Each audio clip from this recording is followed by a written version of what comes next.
public economics. His research topics, such as taxation, unemployment, and education, have been widely cited in the media and in congressional testimony. Dr. Chetty has been named one of the top young economists in the world by the New York Times and The Economist magazine. He received his PhD from Harvard in 2003 and is one of the youngest tenured professors in the university's history.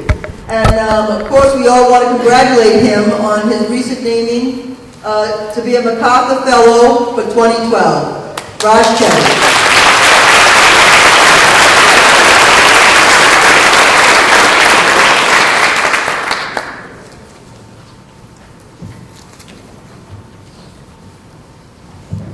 Thank you very much for having me. I am really delighted to be here, and I'm sorry that I got the time a little bit off, so I got here a little bit late.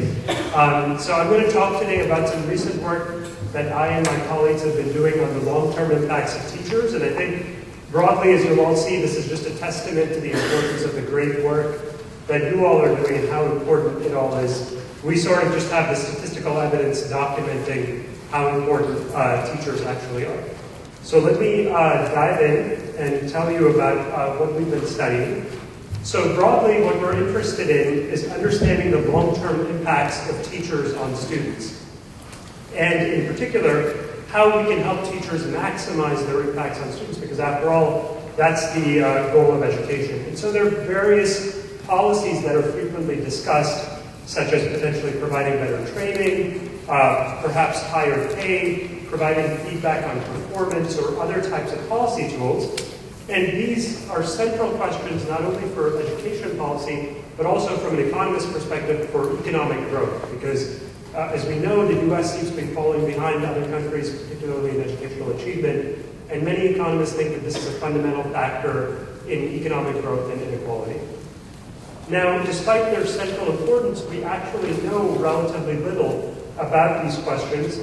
And that's primarily because of a lack of data linking teachers to students over time. So in particular, what you need in order to be able to study the impacts of, say, teachers in third grade on how kids are doing when they're 25 years old is you have to have data that allows you to track a large group of kids over a 20-year period, right? Which is actually a very difficult thing to accomplish using standard surveys and other data resources that social scientists use. So in our recent work, what our research group has done is that we've written 2 papers studying these questions, and the key innovation from a data point of view is that we